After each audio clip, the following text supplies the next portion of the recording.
मेरे पास अभी क्वेश्चन आया था कि सर लगातार ईएमआई हमारी बढ़ती जा रही है, एक ईएमआई खत्म नहीं होती, दूसरी ईएमआई फिर आ जाती है, लेकिन सैलरी हमारी बढ़ती नहीं। हम इस चीज को कैसे मैनेज करें, जरा इसका जवाब दीजिए। तो मैं आपसे कहना चाहता हूं कि इसका जवाब किसी दूसरे व्यक्ति के पास खोजने से बेहतर है आप खुद ढूंढें। आप मेरे एक क्वेश्चन का आंसर दीजिए।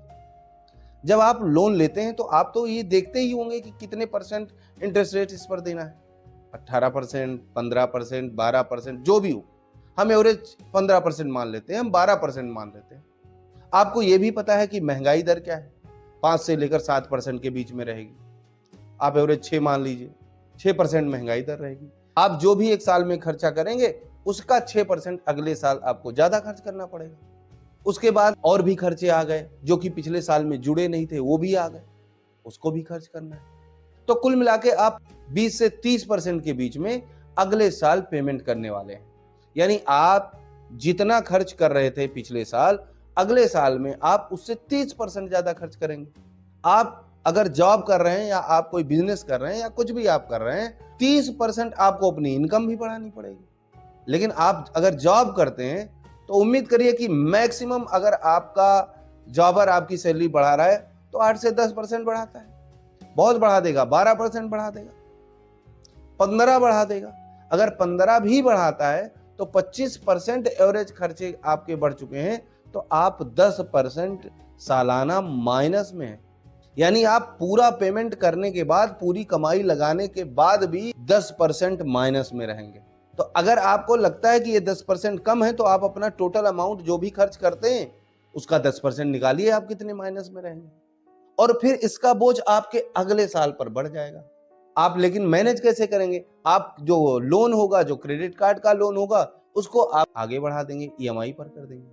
और जैसे ही आप ईएमआई पर करेंगे वैसे फिर से प्रोसेसिंग चार्ज। एक बार आपने लोन लिया था तो प्रोसेसिंग चार्ज आपका लगा था 3-3.5%, जीएसटी भी लगी थी। फिर उसको आपने फिर ईएमआई में कन्वर्ट किया, फिर प्रोसेसिंग चार्ज। यानी जो लोन आपने 15% सोच कर लिया था उसमें 3% प्रोसेसिंग चार्ज भी लगा लो, 18% सोच के लिया था, वो लोन अब आपका 30% हो गया। यानी आप अपने लोन को 30% मान के चलिए। टोटल आपका हाउस होल्ड का खर्चा बढ़ गया, मान लीजिए महंगाई दर के हिसाब से 6-7%। कुल मिला के आप जो भी खर्चा किए हैं उसका 15 से 20% या 20 से 25% एक्स्ट्रा दे रहे हैं। उसका बोझ कहां पड़ना है? आपके अगले साल के बजट पर पड़ना है। और इस कंडीशन में आप फिर लोन चुका नहीं पाएंगे, और अगला लोन जब ड्यू हो जाएगा उस लोन को भरने के लिए दूसरा लोन ले लेंगे, टॉप अप लोन ले लेंगे। इसलिए कहा जाता है कि आपकी सैलरी अगर 10 से 15% बढ़ती है तो आपके खर्चे 15 से 30% बढ़ जाते हैं। इसलिए आप कभी भी सैलरी के बल पर अपनी पूरी ईएमआई नहीं पूरी कर पाते। और इस साल का जो लोड है, इस साल का जो बैलेंस है, अगले साल के बजट पर असर डालता है और आपकी ईएमआई खत्म नहीं होती, क्योंकि आप लोन को चुकाने के लिए लोन ले लेते हैं। और फाइनेंशियल टर्म्स में अगर देखा जाए तो इसी को डेट ट्रैप कहते हैं, इसी को कर्जे का मकड़ जाल कहते हैं। इस तरीके से आप मकड़ जाल में फंस जाते हैं, इस तरीके से आप कर्जे में फंस जाते हैं कि एक लोन को चुकाने के लिए दूसरा लोन लेते हैं, दूसरा लोन चुकाने के लिए तीसरा लोन लेते हैं। ऐसे ऐसे आप जीवन भर लोन लेते रहते हैं, ईएमआई भरते रहते हैं। और आपको ईमानदारी से बता दूं कि एक बार जिसको कर्जे की आदत पड़ गई, जिसने फ्री में कहना सीख लिया, अब वो जीवन भर ईएमआई भरेगा, वो जीवन भर कर्जा लेकर खाएगा, क्योंकि वो अपने जीवन में कभी भी 48% टैक्स लगने वाले क्रेडिट कार्ड की ईएमआई को पूरी तरीके से भर ही नहीं पाएगा। और अगर वो भर लेता है तो पिछले कुछ सालों में जो उसने मौज की है, उस मौज के लिए उसको दूसरा लोन लेना ही पड़ेगा, और फिर उसको 48% का टैक्स लगेगा, वो फिर नहीं भर पाएगा, और एक बार वो फिर से लोन ले। इस तरीके से वो लोन पर लोन लेता जाएगा, ईएमआई पर ईएमआई देता जाएगा। और आने वाले समय में जो ये प्रश्न आया है ना कि ईएमआई घटती नहीं है, कम नहीं होती, बंद नहीं होती, यही होगा, जीवन भर कभी भी ईएमआई कम नहीं।